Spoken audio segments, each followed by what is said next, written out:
കേരളത്തിലെ 2-3 MLA ഇപ്പം തന്നെ ഇതുപോലെ റേപ്പ് കേസിനകത്ത് ഉൾപ്പെട്ട് ജാമ്യത്തിൽ നിൽക്കുന്നവരുണ്ടല്ലോ. അവരാരും രാജിവെക്കുന്നില്ലല്ലോ. മുൻകൂർ ജാമ്യം ലഭിച്ചു കഴിഞ്ഞു കഴിഞ്ഞാൽ ഈ കേസ് നിലനിൽക്കുമെന്ന് ഞാൻ കരുതുന്നില്ല. അതിനകത്ത് വളരെ ഇമ്പോർട്ടൻ്റ് ആയ ഒരു പോയിന്റ് ഉണ്ട്. കാരണം ഫീറ്റസ്, ഭ്രൂണം എവിടെ? അങ്ങനെ ഒരു ഭ്രൂണം ഉണ്ടോ? രാഷ്ട്രീയപരമായിട്ട് തീർച്ചയായിട്ടും ഇയാളെ അറസ്റ്റ് ചെയ്യും. അറസ്റ്റ് ചെയ്താൽ കുറച്ച് ദിവസം ജയിലിൽ കിടക്കേണ്ടി വരും. അത് ഒഴിവാക്കാൻ വേണ്ടി തന്നെയാണ് അദ്ദേഹം മാറി നിൽക്കുന്നത്. നിയമപരമായിട്ട് അവരുടെ വാദഗതി നിലനിൽക്കത്തില്ല. രാഹുലിന് ജാമ്യം ലഭിക്കും എന്നാണ് ഞാൻ കരുതുന്നത്. സാർ, നമ്മൾ കഴിഞ്ഞ എപ്പിസോഡിൽ രാഹുൽ മാങ്കൂട്ടത്തിലിനെ അറസ്റ്റ് ചെയ്യാനുള്ള സാധ്യതയുണ്ടോ, മുൻകൂർ ജാമ്യാപേക്ഷ തള്ളിക്കളയാനുള്ള സാധ്യതയുണ്ടോ, മുൻകൂർ ജാമ്യം കിട്ടുമോ എന്നീ കാര്യങ്ങളാണ് ചർച്ച ചെയ്തത്. ഇനി ചോദിക്കാനുള്ളത്, ഈ രാഹുലിനെ പരിചയപ്പെട്ടത് ആദ്യ വിവാഹം ഒഴിഞ്ഞ ശേഷമാണ് എന്നും വിവാഹബന്ധം നീണ്ടുനിന്നത് 1 മാസം മാത്രമാണ് എന്നും യുവതി അന്വേഷണ സംഘത്തിന് മൊഴി നൽകിയിട്ടുണ്ട്. ആദ്യ വിവാഹം നടന്നത് 2024 ഓഗസ്റ്റ് 22-ന് ക്ഷേത്രത്തിൽ വെച്ചാണ്. വിവാഹം നിയമപരമായി രജിസ്റ്റർ ചെയ്തിട്ടില്ല. 4 ദിവസം മാത്രമാണ് ഒരുമിച്ച് താമസിച്ചത്. 1 മാസത്തിനുള്ളിൽ ബന്ധം ഒഴിഞ്ഞു എന്നുമാണ് യുവതി അന്വേഷണ സംഘത്തിന് കഴിഞ്ഞ ദിവസം കൊടുത്ത മൊഴിയിൽ പറയുന്നത്. അപ്പോൾ രാഹുലിന്റെ ജാമ്യ ഹർജിയിലെ വാദങ്ങളെ പൊളിക്കുന്നതാണോ യുവതിയുടെ മൊഴി? ഇല്ല, ഒരു വിവാഹിതയാണെന്ന് അഡ്മിറ്റ് ചെയ്തല്ലോ. അതിനുശേഷം ഇയാളുമായിട്ട് ബന്ധപ്പെട്ട് കഴിഞ്ഞാൽ ആ ബന്ധങ്ങളൊരു കൺസെന്റോട് കൂടി മാത്രമേ നടക്കുള്ളൂ, അല്ലാതെ അത് നടക്കില്ല ഉണ്ടെങ്കിൽ. അപ്പോൾ അതുകൊണ്ട് നിയമപരമായിട്ട് അവരുടെ വാദഗതി നിലനിൽക്കത്തില്ല. രാഹുലിന് ജാമ്യം ലഭിക്കും എന്നാണ് ഞാൻ കരുതുന്നത്. കാരണം ഒരു വിവാഹിതര ബന്ധം ആയിട്ട് മാത്രമേ അതിനെ കണക്കാക്കാൻ ഒക്കുള്ളൂ. അതൊരു ഒഫൻസായിട്ട് വിത്ത് കൺസെന്റ് ആയതുകൊണ്ട് അത് വിത്ത് ഒഫൻസായിട്ട് കണക്കാക്കാൻ ഒക്കില്ല. അതേസമയത്ത് അവർ ഒരു ആരോപണം പറയുന്നതൊക്കെ തൻ്റെ ഭർത്താവിൽ നിന്ന് തിക്ത അനുഭവം ഉണ്ടായി, അതുകൊണ്ട് രാഹുൽ മാങ്കൂട്ടം എന്നെ സഹായിക്കണം, എന്നെ രക്ഷപ്പെടുത്തണം, അങ്ങനെ ഒരു അടുപ്പം വന്നതിന് ശേഷമാണ് ഈ ബന്ധം ഡെവലപ്പ് ചെയ്തത് എന്ന്, അത് തീർച്ചയായിട്ടും ഒരു കുറ്റമായിട്ട് വിത്ത് കൺസെന്റ് ആയതുകൊണ്ട് അതൊരു ഒഫൻസിന്റെ പരിധി വരില്ല എന്ന് തന്നെയാണ് ഞാൻ കരുതുന്നത്. തന്നെ ബലാത്സംഗം ചെയ്തുവെന്നും ദൃശ്യങ്ങൾ പകർത്തി ഭീഷണിപ്പെടുത്തിയെന്നുമൊക്കെ യുവതിയുടെ പരാതിയിലുണ്ട്. ബലാത്സംഗ കുറ്റം അപ്പോൾ നിലനിൽക്കുന്നതാണോ? ഒപ്പം നിർബന്ധിച്ച് ഗർഭചിത്രം നടത്തിയെന്ന പരാതിയും നിലനിൽക്കുമോ? അതൊന്നും നിലനിൽക്കത്തില്ല. ഗർഭചിത്രം നടത്തി എന്ന് അവരല്ലേ പറയുന്നത്. അതെങ്ങനെയാണ് നടത്തിയെന്ന് അവർ പറഞ്ഞല്ലോ. കാരണം ഇയാളുടെ സുഹൃത്ത് ഒരു ഗുളിക കൊടുത്തു, ഒരു ക്രിമിനൽ അബോർഷൻ നടന്നു ആ ഗുളികയുടെ പുറത്ത്. ഗുളിക കൊടുത്തെന്നുള്ള എവിഡൻസ് വരണം. അങ്ങനെ ഒരു ആരോപണം പറയുന്നുണ്ട്. അപ്പോൾ അതിന് മെഡിക്കൽ എവിഡൻസ് ഇല്ല. അവർ ഏതെങ്കിലും ഹോസ്പിറ്റലിൽ പോയി ഗർഭചിത്രം നടത്തിയെന്ന് തെളിവില്ല. അത് അങ്ങനെ ഒരു കേസേ ഇല്ല. ഇപ്പം ഈ ഗുളിക കഴിച്ച് ക്രിമിനൽ അബോർഷൻ ഉണ്ടായി അല്ലെങ്കിൽ അബോർഷൻ ഉണ്ടായി എന്ന് മാത്രമാണ് അവരുടെ സ്റ്റേറ്റ്മെൻറ്റ്. അപ്പോൾ ആ ഒരു സാഹചര്യത്തിൽ അത് സെക്ഷൻ 89 അത് കോസി മിസ്കാരേജ്, അത് ആ മിസ്കാരേജ് നടത്തിയത് ഒരു ഹോസ്പിറ്റലിൽ വെച്ചല്ല. അവിടെ ഇവർ തന്നെ പോയുമില്ല, ഇവരുടെ സുഹൃത്തുക്കളെ കൂട്ടി കൊണ്ടുപോയുമില്ല. അവിടെ രാഹുൽ മാങ്കൂട്ടം പോയിട്ടുമില്ല, അറിഞ്ഞിട്ടുമില്ല. അപ്പോൾ അവർക്ക് ഗർഭചിത്രം നടത്തി എന്ന് പറയുന്നത് അവർ കഴിച്ചെന്ന് പറയുന്ന ഒരു ഗുളിക, അതിൻ്റെ പുറത്താണ് ഗർഭചിത്രം നടത്തിയെന്ന് പറയുന്നത്. അതെന്തായാലും അത് നിലനിൽക്കത്തില്ല. അതിനകത്ത് വളരെ ഇമ്പോർട്ടൻ്റ് ആയ ഒരു പോയിന്റ് ഉണ്ട്. കാരണം ഫീറ്റസ്, ഭ്രൂണം എവിടെ? അങ്ങനെ ഒരു ഭ്രൂണം ഉണ്ടോ? ആ ഭ്രൂണം ആരുടെയാണ്? ഭർത്താവ് ഉണ്ടവർക്ക്, രാഹുൽ മാങ്കൂട്ടമായിട്ട് ബന്ധപ്പെട്ടു എന്നായിക്കോട്ടെ, പക്ഷേ ഭ്രൂണം എവിടെ? ഫീറ്റസ് ഇല്ല. അത് ഇനി കണ്ടെടുക്കാനും പോകുന്നില്ല. അങ്ങനെ ഉണ്ടെങ്കിൽ തന്നെ അങ്ങനെ ഒരു ആരോപണം പറയുന്നല്ലാതെ അതിനുള്ള മെഡിക്കൽ എവിഡൻസ് ഇല്ല. ഒരു DNA ചെയ്യാനുള്ള ഒരു സൗകര്യം ഇപ്പം ഇല്ല. കാരണം ആ ഫീറ്റസ് അവർ പറയണമ്പം മിസ്കാരേജ് നടത്തിയപ്പോൾ അതെല്ലാം കലങ്ങി അതിന് പോയി. പിന്നെ പ്രഗ്നൻസിയുടെ തുടക്കത്തിൽ തന്നെയാണ് 1-2 മാസത്തെ, അവർ പറയുന്ന അനുസരിച്ച് 1-2 മാസത്തെ പ്രഗ്നൻസി ഉണ്ടാവും. അപ്പോൾ അത് ഈ മരുന്ന് കഴിച്ചപ്പം അത് കലങ്ങി അങ്ങ് പോയി എന്നാണ് പറയുന്നത്. അപ്പം ആ ഒരു ആരോപണം ഇവർ പറയുന്നതല്ലാതെ ഇവർ പ്രഗ്നൻ്റ് ആണെന്ന് അവരുടെ മാതാപിതാക്കളോ അവരുടെ ബന്ധുക്കളോ ആരും പറയുന്നതായിട്ട് കേട്ടിട്ടില്ല. അപ്പോൾ അതുകൊണ്ട് അതൊക്കെ ഒരു ഫോൾസ് അലിഗേഷനാണ്. ഇയാൾ കല്യാണം കഴിക്കാൻ വേണ്ടി തന്നെ ഒരു ബ്ലാക്ക് മെയിൽ ചെയ്യാൻ വേണ്ടിയിട്ട് തന്നെയാണ് അങ്ങനെ ഒരു ആരോപണം കൊണ്ടുവന്ന് അതിന് കൗണ്ടറായിട്ട് കോടതിയിൽ രാഹുൽ മാങ്കൂട്ടത്തിന് പറയാൻ കഴിയുള്ളൂ എന്നാണ് ഞാൻ കരുതുന്നത്.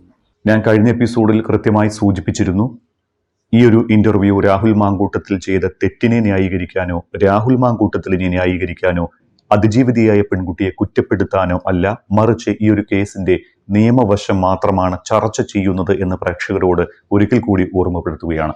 ജോർജ് ജോസഫ് സാർ, ഈ ലുക്കൌട്ട് നോട്ടീസൊക്കെ ഇറക്കിയിട്ടുണ്ടല്ലോ അന്വേഷണ സംഘം, അത്രത്തോളം ഗൗരവമുണ്ടോ ഈ കേസിന്? FIR രജിസ്റ്റർ ചെയ്തതിന്റെ പിറ്റേ ദിവസം തന്നെ ലുക്കൌട്ട് നോട്ടീസ് ഇറക്കാനുള്ള സാഹചര്യം സൃഷ്ടിക്കപ്പെട്ടിട്ടുണ്ടോ? അതിൻ്റെ ഒരു ആവശ്യമില്ല. ഇയാൾ എങ്ങും ഒളിച്ചു പോകാൻ സാധ്യതയില്ല. കാരണം തൽക്കാലം ഒന്ന് മാറി നിൽക്കുന്ന എന്തിനാണ്? ജാമ്യം കിട്ടാൻ വേണ്ടിയിട്ട്. ഏതായാലും പോലീസ് ഒരു കേസെടുത്ത് മുന്നോട്ട് പോകും. അതിനകത്ത് ഓഫൻസ് റിവീൽ ചെയ്താലും കുറ്റം ചെയ്താലും ചെയ്തില്ലെങ്കിലും രാഷ്ട്രീയപരമായിട്ട് തീർച്ചയായിട്ടും ഇയാളെ അറസ്റ്റ് ചെയ്യും. അറസ്റ്റ് ചെയ്താൽ കുറച്ച് ദിവസം ജയിലിൽ കിടക്കേണ്ടി വരും. അത് ഒഴിവാക്കാൻ വേണ്ടി തന്നെയാണ് അദ്ദേഹം മാറി നിൽക്കുന്നത്. ഇന്ത്യ വിട്ട് പോകാനും ഉദ്ദേശിക്കത്തില്ല, ഇന്ത്യ വിട്ട് പോകത്തുമില്ല, ഇവിടെ തന്നെ ഉണ്ടാവും എന്നാണ് ഞാൻ കരുതുന്നത്. രാഹുൽ മാങ്കൂട്ടത്തിന് അങ്ങനെ മാറി നിൽക്കാൻ നോക്കില്ല. നേരത്തെ ഇതേപ്പറ്റി ഒരു ആരോപണം വന്നല്ലോ. ഇതേ രീതിയിലുള്ള case crime branch DYSP Vinu Kumar എടുത്തല്ലോ. അപ്പോൾ ഒരേ മാറ്ററിൽ തന്നെ 2 കേസായി. അതിനെ തീർച്ചയായിട്ടും ആ ആദ്യം എടുത്ത കേസിന് അതിനകത്ത് വാദിയില്ല, അതിനകത്ത് പ്രതിയുടെ കാര്യവും പറയുന്നില്ല. ഒരു ഊഹം വെച്ചിട്ട് ഇന്നയാളായിരിക്കും പ്രതി എന്നൊക്കെ ഒരു DYSP അങ്ങനെ ചിന്തിക്കാൻ തുടങ്ങിയ അങ്ങനെ ഒരു കേസെടുക്കാൻ പോയാൽ ഊഹാപോഹങ്ങൾക്കൊന്നും ഇന്ത്യൻ പീനൽ കോഡിലോ അല്ലെങ്കിൽ ഇന്ത്യയിലെ BNS-ലൊന്നും സ്ഥാനമില്ല. അതൊക്കെ കൃത്യമായ നിയമപരമായ അറിവ്, നിയമപരമായ ഓഫൻസ് ഒക്കെ ഉണ്ടെങ്കിൽ അങ്ങനെ പോകാനൊക്കെ ഉള്ളൂ. അതുകൊണ്ട് ഊഹാപോഹം വെച്ച് എടുത്ത ഒരു കേസിന് ആ DYSP സമാധാനം പറയേണ്ടി വരും. ഇതിൻ്റെ ഡിസ്പോസലിൻ്റെ സമയത്തിന് അതിലും നിയമപരമായ ഒരു ആൻസർ ആ DYSP കൊടുക്കേണ്ടി വരും. എങ്ങനെയാണ് വാദിയില്ലാതെ അല്ലെങ്കിൽ എങ്ങനെയാണ് പ്രതിയില്ലാതെ അന്തരീക്ഷത്തിലുള്ള ഒരു മാറ്റർ വെച്ചിട്ട് എങ്ങനെയാണ് ഒരു സോമോട്ടോ കേസ് എടുക്കുന്നത്? അത് ഞാൻ നേരത്തെ മുതൽ പറഞ്ഞത് ഡാമേജ് ഉണ്ടാക്കുകയാണ്. അപ്പോൾ അതുകൊണ്ട് അത് മിസ്യൂസ് ഓഫ് 154 CRPC അല്ലെ 171 BNS മിസ്യൂസ് ആണ്, അധികാരം ദുർവിനിയോഗം ചെയ്തതാണ് ആ പോലീസ് ഓഫീസർ. തീർച്ചയായിട്ടും നടപടി ഉണ്ടാവുമെന്നാണ് ഞാൻ കരുതുന്നത്. അറസ്റ്റിലേക്ക് പോകുകയാണ് എങ്കിൽ മാങ്കൂട്ടത്തിലിനെ അറസ്റ്റ് ചെയ്യാൻ സ്പീക്കറുടെ അനുമതി വേണോ? അറസ്റ്റ് ചെയ്തിട്ട് സ്പീക്കറെ അറിയിച്ചാൽ മതിയല്ലോ. അപ്പം അതിന് മുൻകൂർ അറിയിക്കുന്നത് നല്ലതാണ്, അറസ്റ്റ് ചെയ്യുമെന്ന്. അപ്പോൾ അവർക്ക് തീർച്ചയായിട്ടും ആ ഇനീഷ്യൽ സ്റ്റേജിൽ അന്വേഷണം മുന്നോട്ട് കൊണ്ടുപോകാതെ തന്നെ മാങ്കൂട്ടത്തിനെ അറസ്റ്റ് ചെയ്യണം എന്നൊരു ധാരണയുണ്ട്.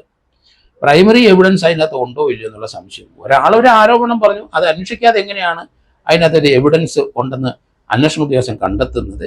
അത് അന്വേഷിക്കാതെ എങ്ങനെയാണ് ഒരാളെ അറസ്റ്റ് ചെയ്യുന്നത്? അങ്ങനെ തന്നെയുള്ള അത് അധികാരം ദുർവിനിയോഗം ചെയ്യുന്നതാണ് വരുന്നത്. എന്തായാലും രാഹുൽ മാങ്കൂട്ടനെ നേരത്തെ എങ്ങാണ്ട് ഇലക്ഷനുമായിട്ട് യൂത്ത് കോൺഗ്രസിന്റെ ഇലക്ഷനുമായിട്ടൊക്കെ ബന്ധപ്പെട്ട് നേരത്തെ ഒരു കേസെടുത്ത് അയാൾ റിമാൻഡിൽ പോയി. അയാൾ കുറച്ച് ദിവസം അകത്ത് കിടന്നതാണ്. ആ എക്സ്പീരിയൻസ് വെച്ച് തീർച്ചയായിട്ടും അയാൾ ഇപ്പോഴത്തെ മുൻകൂർ ജാമ്യത്തിന് പോയി തെറ്റില്ല. അയാൾ ഇന്ത്യ വിട്ടെങ്ങും പോകാമെന്നില്ല, അത് കേരളത്തിൽ തന്നെ കാണും. അയാൾ മാറി നിൽക്കും. കോടതിയിൽ ഇത് ഫയൽ ചെയ്ത ശേഷം ഇതിനൊരു തീർപ്പ് കൽപ്പിക്കുന്നിടം വരെ മാറി നിൽക്കും എന്നാണ് ഞാൻ കരുതുന്നത്. ഒരുപക്ഷെ മുൻകൂർ ജാമ്യം അനുവദിക്കപ്പെട്ടാൽ പിന്നീട് രാഹുൽ മാങ്കൂട്ടത്തിൽ എങ്ങനെയായിരിക്കും ഈ കേസിനെ നേരിടാൻ പോകുന്നത്? അയാളുടെ നിയമ പോരാട്ടം ഏത് രീതിയിലായിരിക്കും? മുൻകൂർ ജാമ്യം ലഭിച്ചു കഴിഞ്ഞു കഴിഞ്ഞാൽ ഈ കേസ് നിലനിൽക്കുമെന്ന് ഞാൻ കരുതുന്നില്ല. കാരണം അതിൻ്റെ അകത്ത് ഓരോ സെക്ഷനും അതിനൊക്കെ നമ്മൾ നോക്കുക. റേപ്പ് നിൽക്കത്തില്ല, കാരണം മാരീഡ് സ്ത്രീയാണ്. അതുപോലെ തന്നെ മിസ്കാരിയേജിന് എവിഡൻസ് ഇല്ല, ഫീച്ചേഴ്സ് ഇല്ല, ഒരു ഹോസ്പിറ്റലിൽ പോയിട്ടില്ല, സ്വന്തമായിട്ട് അവർ പറയുന്നതാണ്. അങ്ങനെ ഒരു സംഭവം ഉണ്ടായില്ലോ എന്ന് നമുക്കറിയത്തില്ല. അതുപോലെ അവരെ ഉപദ്രവിച്ചു എന്ന് പറയുന്നത്, ഭർത്താവ് ഉപദ്രവിച്ചുള്ള ഒരാരോപണം അവർ പറയുന്നതെല്ലാം ഫോണിൽ റെക്കോർഡ് ചെയ്തിട്ടുണ്ട് രാഹുൽ മാങ്കൂട്ടം. അപ്പോൾ അതുകൊണ്ട് ആ ഉപദ്രവത്തിൻ്റെ ആ കാലഘട്ടത്തിലുള്ള ഉപദ്രവത്തിന് ഇപ്പം പോലീസിന് കേസെടുത്ത സമയത്ത് അവർക്ക് ഒരു ഹർട്ടുണ്ടായെന്നും അവർക്കൊരു മർദ്ദനം ഉണ്ടായെന്നും അതിനുള്ള അവരുടെ ശാരീരികമായ എവിഡൻസ് തീർച്ചയായിട്ടും ഉണ്ടാവില്ല. അത് എത്രയോ നാൾ മുമ്പ് പറഞ്ഞ ഒരു ആരോപണമാണ്. അതുകൊണ്ട് എവിഡൻസ് ഇതിനകത്ത് ലഭിക്കാൻ വളരെ ബുദ്ധിമുട്ടാണ്. ആരോപണം അതുകൊണ്ട് നിലനിൽക്കില്ല എന്നാണ് ഞാൻ കരുതുന്നത്. മറ്റൊരു കാര്യമുള്ളത്, ഈ അതിജീവിതയായ പെൺകുട്ടി മുഖ്യമന്ത്രിക്ക് നേരിട്ട് പരാതി കൊടുത്തതിനെ പലരും വിമർശിച്ചത് കണ്ടു. അങ്ങനെ നേരിട്ട് പരാതി കൊടുക്കുന്നതിൽ നിയമ തടസ്സം വല്ലതുമുണ്ടോ? മുഖ്യമന്ത്രി നമ്മുടെ സംസ്ഥാനത്തിന്റെ ആഭ്യന്തരമന്ത്രി കൂടിയല്ലേ. നിയമ തടസ്സം ഒന്നും തന്നെ ഇല്ല. പക്ഷേ മുഖ്യമന്ത്രിക്ക് കൊടുക്കാം, എല്ലാവർക്കും കൊടുക്കാം. അതിനൊന്നും നിയമ തടസ്സം ഇതിൻ്റെ ഒരു പേര് പറയാൻ പറ്റില്ല. പക്ഷേ വേറൊരു കാര്യമുണ്ട്, എന്തുകൊണ്ട് അവർ പോലീസ് സ്റ്റേഷനിൽ പോയില്ല? നമ്മുടെ ക്രിമിനൽ പ്രൊസീജിയർ കോഡിൽ അല്ലെങ്കിൽ നമ്മുടെ BNSS പറയുന്നത് എന്താണ്? ഒരാൾക്കൊരു ഒരു ആരോപണം ഉണ്ടെങ്കിൽ ഒരു പരാതി ഉണ്ടെങ്കിൽ തീർച്ചയായിട്ടും അവർ പോലീസ് സ്റ്റേഷനിൽ പോയി കോഗ്നിസബിൾ ഒഫൻസ് ആണെങ്കിൽ അവിടെ പോയി മൊഴി കൊടുത്ത് കേസെടുക്കണം. അതാണ് ഇന്ത്യയിൽ ക്രിമിനൽ പ്രൊസീജിയർ കോഡിൽ അല്ലെങ്കിൽ BNSS പറഞ്ഞിട്ടുള്ളത്. അപ്പോൾ അതനുസരിച്ചാണ് നമ്മളെല്ലാവരും പ്രവർത്തിക്കുന്നത്. എവിടെയെങ്കിലും ഒരു പ്രശ്നം ഉണ്ടായി നമ്മൾ നേരെ പോലീസ് സ്റ്റേഷനിൽ പോയി പരാതി കൊടുക്കും. ചിലപ്പം പോലീസുകാരെ രാഷ്ട്രീയം വെച്ചിട്ട് ചിലപ്പോൾ എടുക്കില്ല. പക്ഷേ FIR എടുത്തില്ലെങ്കിൽ അതിനുള്ള നടപടികളുണ്ട്. കോടതി കൊടുക്കാമല്ലോ, നമുക്ക് നടപടി വരും. അതിന് ഒരു പരാതി എത്ര സത്യവിരുദ്ധമായാലും ശരി, അല്ലെങ്കിൽ സത്യത്തോട് കൂടിയതായാലും ശരി, അത് അന്വേഷിക്കാനുള്ള സംവിധാനമുണ്ട്. അത് പോലീസ് അതിനകത്ത് രാഷ്ട്രീയം കളിച്ചിട്ടുണ്ടെങ്കിൽ തീർച്ചയായിട്ടും കോടതിയിൽ നമുക്ക് പരാതി കൊടുത്ത് കോടതി അത് പരിശോധിക്കും. അതിനുള്ള സംവിധാനം ഇന്ത്യയിലുണ്ട്. അതുകൊണ്ട് പൊളിറ്റിക്കലായിട്ട് പോലീസ് ഓഫീസേഴ്സ് അവർ ചില ആൾക്കാരെ പ്രതിയാക്കിയും വാദിയാക്കിയൊക്കെ കൊണ്ടുവരുന്നത് അത് നല്ലതല്ല. അത് ആ നടത്തുന്ന ആ പോലീസ് ഉദ്യോഗസ്ഥന്മാർക്ക് തീർച്ചയായിട്ടും ക്ഷീണം ഉണ്ടാവും. കാരണം അങ്ങനെ വഴിവിട്ട് സഞ്ചരിക്കുന്ന പോലീസ് ഉദ്യോഗസ്ഥന്മാർ ധാരാളം പേര് കേരളത്തിലുണ്ട്. ഇപ്പം തന്നെ നമുക്കറിയാമല്ലോ, പാലക്കാട് ചെർപ്പുളശ്ശേരി ഒരു സർക്കിൾ ഇൻസ്പെക്ടർ ആത്മഹത്യ ചെയ്തു. എന്താണ് ആത്മഹത്യ ചെയ്യാൻ കാരണം? അയാളുടെ DYSP ഇയാളെ മാനസികമായി പീഡിപ്പിച്ചു. അതിൻ്റെ കാരണം നമുക്കറിയാം. ആ DYSP ഇയാൾ അറസ്റ്റ് ചെയ്ത ഒരു സ്ത്രീയുടെ വീട്ടിൽ പോയി അയാൾ അവരുമായിട്ട് ശാരീരിക ബന്ധം ഉണ്ടാക്കി.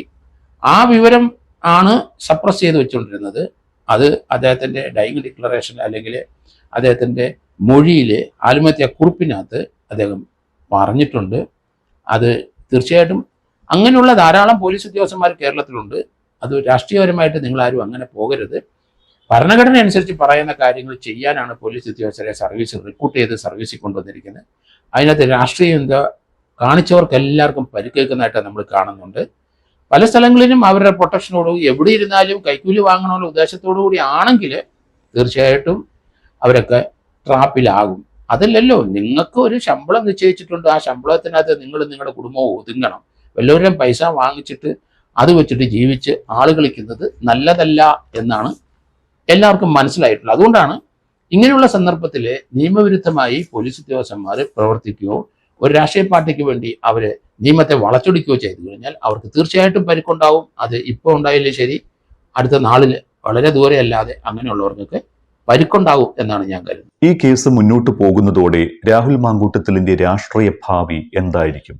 MLA സ്ഥാനം രാജിവെക്കേണ്ടി വരുമോ? അങ്ങനെയുള്ള ചരിത്രങ്ങൾ ഉണ്ടായിട്ടുണ്ടോ? MLA സ്ഥാനം ഒന്നും രാജിവെക്കേണ്ടി വരത്തില്ല. ഈ കേസിന്റെ വഴിക്ക് അങ്ങ് പോകും. അത് അവസാനം അത് കുറേ നാൾ കഴിയുമ്പം അത് അക്വിറ്റിലോട്ട് പോകും. കാരണം പ്രോസിക്യൂട്ട് ചെയ്യാനുള്ള എവിഡൻസ് ഇതിനകത്ത് കിട്ടില്ല എന്ന് ഞാൻ കരുതുന്നത്. കേരളത്തിലെ 2-3 MLA മാർ ഇപ്പം തന്നെ ഇതുപോലെ റേപ്പ് കേസിനകത്ത് ഉൾപ്പെട്ട് ജാമ്യത്തിൽ നിൽക്കുന്നവരുണ്ടല്ലോ. അവരാരും രാജിവെക്കുന്നില്ലല്ലോ. അപ്പോൾ അങ്ങനെ രാജിവെക്കണമെന്ന് നിർബന്ധമൊന്നുമില്ല. കൺവിക്ട് ചെയ്ത് കഴിഞ്ഞാൽ രാജിവെക്കേണ്ടി വരും. അതുവരെ ഈ കേസുണ്ടെങ്കിലും ശരി MLA ആയിട്ട് തുടരുന്നതിൽ യാതൊരു നിയമ തടസ്സങ്ങളും ഇല്ല. സർ, കോൺഗ്രസ് എങ്ങനെയായിരിക്കും രാഷ്ട്രീയ പ്രതിരോധം തീർക്കുക? ന്യായീകരിക്കുന്ന പരാമർശങ്ങൾ വേണ്ട എന്ന് പാർട്ടി നേതൃത്വം തീരുമാനിച്ചിട്ടുണ്ട് ഇപ്പോൾ. സാർ, ഇതുമായി ബന്ധപ്പെട്ട് നേരത്തെയും കോൺഗ്രസിന്റെ ഭാഗത്തുനിന്ന് തെറ്റുപറ്റിയെന്ന് പറഞ്ഞിട്ടുണ്ട്. അപ്പോൾ ഈ ഒരു സാഹചര്യത്തിൽ എങ്ങനെയാണ് അതിനെ നോക്കിക്കാണുന്നത്? രാഷ്ട്രീയമായിട്ട് എനിക്ക് തോന്നുന്നില്ല. അത് എന്തുകൊണ്ടാണ് ഇയാളെ പ്രൊട്ടക്റ്റ് ചെയ്യാതെ ഇരിക്കുന്നത് മനസ്സിലാകുന്നില്ല. കാരണം CPM ഉൾപ്പെടെയുള്ള പാർട്ടിയിലെ എത്രയോ പേര് ഇതുപോലെ കേസിനകത്ത് അവർ പ്രതിയായി ജാമ്യത്തിൽ നിൽക്കുന്നു. അവരെയൊക്കെ ആ പാർട്ടി തള്ളിക്കളഞ്ഞില്ലല്ലോ. കോൺഗ്രസ്സിൽ മാത്രമാണ് ഒരു ഗാന്ധിയൻ ചിന്ത ഇപ്പം വന്നത്. ഇയാൾ തള്ളിക്കളഞ്ഞു, അയാളെ പാർട്ടിയിൽ നിന്ന് സസ്പെൻഡ് ചെയ്തു, പ്രാഥമിക അംഗത്വം നിന്ന് നീക്കി. ആയിക്കോട്ടെ, അതേ രീതിയിൽ തന്നെ അത് മുന്നോട്ട് പോട്ടെ. രാഹുൽ മാങ്കൂട്ടം ഒരിക്കലും രാജിവെച്ചു പോകുമെന്ന് ഞാൻ കരുതുന്നില്ല. അയാൾ MLA ആയിട്ട് എത്ര നാൾ തുടരാൻ പറ്റുമോ അത്ര നാൾ അയാൾ തുടരും. അതിനുശേഷം വീണ്ടും അടുത്ത ഇലക്ഷൻ അയാൾ നിന്നാൽ അയാൾ തീർച്ചയായിട്ടും വൻഭൂരിപക്ഷത്തോടെ ജയിക്കും എന്നാണ് ഇപ്പോഴത്തെ ട്രെൻഡ് അനുസരിച്ച് ഞാൻ കാണുന്നത്. ഈ ശബരിമല സ്വർണ്ണ കവർച്ച കേസ് മറയ്ക്കാൻ കെട്ടിച്ചമച്ചതാണ് ഈ കേസ് എന്ന വാദത്തിന് എത്രത്തോളം കഴമ്പുണ്ട്? അങ്ങനെയൊരു രാഷ്ട്രീയ നീക്കമായി ഇതിനെ വ്യാഖ്യാനിക്കാമോ? അങ്ങനെ തന്നെ വ്യാഖ്യാനിക്കേണ്ടി വരും. കാരണം ശബരിമല കേസിനകത്ത് എന്താണ് നടന്നതെന്ന് അത് പോലീസ് കണ്ടുപിടിച്ചതോ അല്ലെന്നുണ്ടെങ്കിൽ അത് ഭരിക്കുന്ന ഗവൺമെൻറ് കണ്ടുപിടിച്ചതോ ഒന്നുമല്ല. ഹൈക്കോടതിയാണ് അതിനകത്ത് ഇങ്ങനെ ഒരു തട്ടിപ്പ് നടന്നെന്ന് കണ്ടുപിടിച്ച് അതിന് പ്രോസിക്യൂഷൻ നടപടിയിലേക്ക് നീങ്ങാൻ വേണ്ടിയിട്ടുള്ള ഉത്തരവ് പുറപ്പെടുവിച്ചത്. അതിനുള്ള ടീമിനെ തന്നെ ഹൈക്കോടതി കണ്ടെത്തിയതാണ്.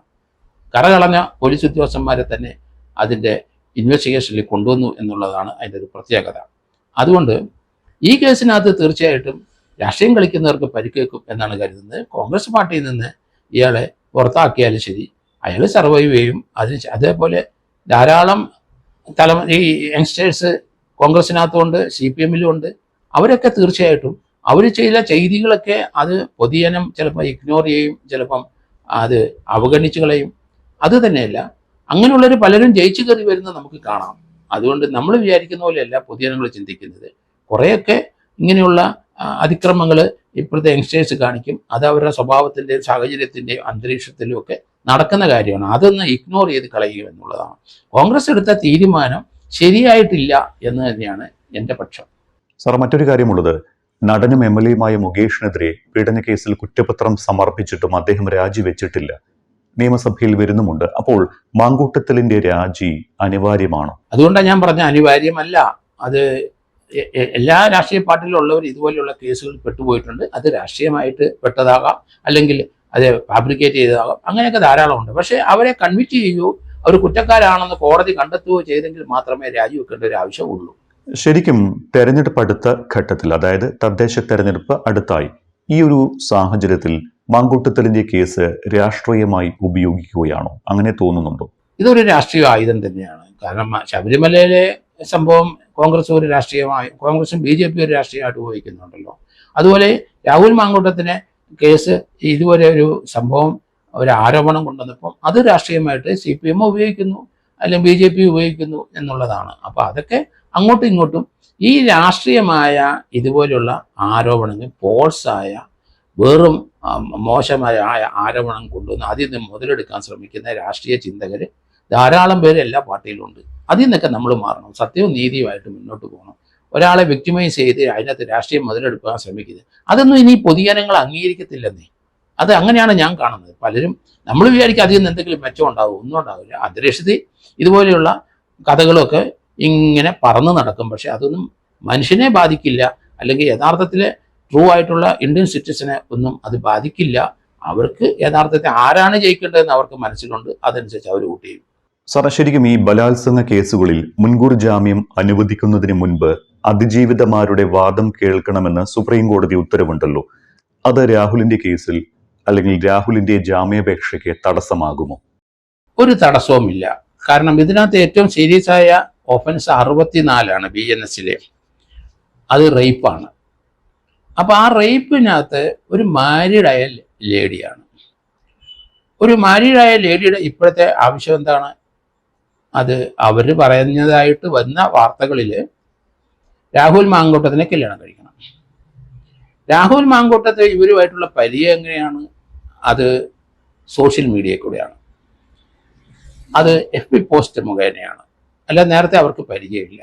അങ്ങനെ രാഹുൽ മാങ്കൂട്ടത്തിൻ്റെ ആയിട്ടുള്ള സോഷ്യൽ മീഡിയയിൽ കൂടെയുള്ള ഒരു പരിചയം വെച്ചിട്ടാണ് ആ പെൺകുട്ടി തൻ്റെ തിക്ത അനുഭവം, ഭർത്താവിൽ നിന്നുണ്ടായ കാര്യങ്ങൾ രാഹുൽ മാങ്കൂട്ടത്തിനടുത്ത് പറഞ്ഞതും അദ്ദേഹം അതിനെ സഹായിക്കാം, നോക്കാം എന്നൊക്കെ പറഞ്ഞു.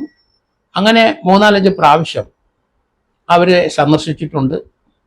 അത് നിഷേധിക്കുന്നില്ല. ആ സമയത്ത് സെക്ഷലായിട്ടുള്ള ഒരു റേപ്പ് അവിടെ നടന്നു എന്ന് തോന്നിയാൽ, അല്ല അങ്ങനെ ഒരു ആരോപണം കൊണ്ടുവന്നു കഴിഞ്ഞാൽ, അത് മാരീഡായ ഒരു ലേഡി വേറൊരാളെ കല്യാണം കഴിക്കാൻ വേണ്ടി അയാളെ വിളിച്ചു വരുത്തി ആ സമയത്ത് അയാൾ സെക്ഷലായിട്ടുള്ള ആക്ടിവിറ്റി നടത്തിയെന്ന് പറഞ്ഞാൽ അത് നിലനിൽക്കില്ല എന്ന് സുപ്രീം കോടതി പറഞ്ഞു കഴിഞ്ഞു. അതുകൊണ്ട് ഈ കേസിനകത്ത് റേപ്പ് നിലനിൽക്കത്തില്ല. അതുകൊണ്ടാണ് ഞാൻ പറയുന്നത്, ഏറ്റവും സീരിയസ് ആയ ഒഫൻസ് ലൈഫ് ഇംപ്രിസൺമെന്റ് വരെ കൊടുക്കാം, 7 വർഷത്തിൽ കൂടുതൽ ശിക്ഷ കിട്ടാം, 10 വർഷം വരെ ശിക്ഷിക്കാം. അങ്ങനെയുള്ള 64(2), 64(2)M ഈ 2 വകുപ്പുകൾ റിപ്പീറ്റഡ് ആയ ഒരു റേപ്പ്, ഇത് രണ്ടും നിൽക്കില്ല. കാരണം അവർ സോഷ്യൽ മീഡിയയിൽ കൂടെ പരിചയപ്പെട്ട വ്യക്തികളാണ്. ഒരാളുടെ ആ പെൺകുട്ടിയുടെ ഗ്രീവൻസസ്, ബുദ്ധിമുട്ടുകൾ, ഭർത്താവുമായിട്ടുള്ള പ്രശ്നം, ഭർത്താവ് മർദ്ദിക്കുന്നു, അടിക്കുന്നു, ചവിട്ടുന്നു, അങ്ങനെയുള്ള കാര്യത്തിൽ സഹായിക്കണം എന്ന് പറഞ്ഞപ്പോൾ അങ്ങനെ വിളിച്ചു വരുത്തി. പല പ്രാവശ്യം വിളിച്ചപ്പോൾ അയാൾ 3-4 പ്രാവശ്യം അവരുടെ അടുത്ത് പോയിട്ടുണ്ട്. ഒരു പ്രാവശ്യം പാലക്കാട് വന്നിട്ടുണ്ടെന്നാണ് മനസ്സ് പറയുന്നത്. എന്തായാലും അതൊന്നും നിഷേധിക്കുന്നില്ലല്ലോ. പക്ഷേ അവരുമായിട്ടുള്ള ഒരു ശാരീരിക ബന്ധം ഉണ്ടായെങ്കിൽ അത് വിത്ത് കൺസെൻ്റ് ആണ്. അല്ലാതെ അതിനകത്ത് അപ്പുറത്തോട്ടൊന്നും എനിക്ക് തോന്നണില്ല. കാരണം അങ്ങനെ വിളിച്ചു വരുത്തി കഴിഞ്ഞാൽ വിത്ത് കൺസെൻറ്റ്, ആ കൺസെൻറ്റിലാണ് അങ്ങനെ ഒരു ബന്ധം ഉണ്ടെങ്കിൽ. അത് രാഹുൽ അത് നിഷേധിച്ചിട്ടുണ്ടെന്ന് ഞാൻ മനസ്സിലാക്കുന്നത്. അങ്ങനെ ഒരു ബന്ധത്തെ തുടർന്നുണ്ടായ ചില പ്രഗ്നൻസികൾ എന്നൊക്കെ പറയുന്നുണ്ടെന്നല്ലാതെ അതിനുള്ള എവിഡൻസുകളൊന്നും ഇപ്പം ഇല്ല എന്നാണ് ഞാൻ മനസ്സിലാക്കുന്നത്. ഓക്കെ, വളരെയധികം നന്ദി സാർ. പ്രേക്ഷകരോട് ഒരിക്കൽ കൂടി പറയുകയാണ്, 2 എപ്പിസോഡുകളിലായി രാഹുൽ മാങ്കൂട്ടത്തിൽ വിഷയം ചർച്ച ചെയ്തു. ഇത് മാങ്കൂട്ടത്തിൽ ചെയ്ത ശരി തെറ്റുകളെ വിലയിരുത്തലല്ല. രാഹുൽ മാങ്കൂട്ടത്തിലിനെ ന്യായീകരിക്കുന്നില്ല. എന്താണ് കേസിൽ സംഭവിക്കാൻ പോകുന്നത്, ഈ കേസ് കോടതിയിൽ നിലനിൽക്കുമോ എന്നീ കാര്യങ്ങൾ മാത്രമാണ് ചർച്ച ചെയ്തിരിക്കുന്നത്. അതിജീവിതയായ പെൺകുട്ടിയുടെ പരാമർശങ്ങൾ ഉൾപ്പെടുത്തിയത് അത് FIR-ൽ പറഞ്ഞത് പ്രകാരമാണ്. അതിജീവിതയായ പെൺകുട്ടിയെ കുറ്റപ്പെടുത്തുന്ന രീതിയിൽ ഒന്നും തന്നെ ഈ വീഡിയോയിൽ ഉൾപ്പെടുത്തിയിട്ടില്ല എന്നുകൂടി ഓർമ്മിപ്പിക്കുന്നു.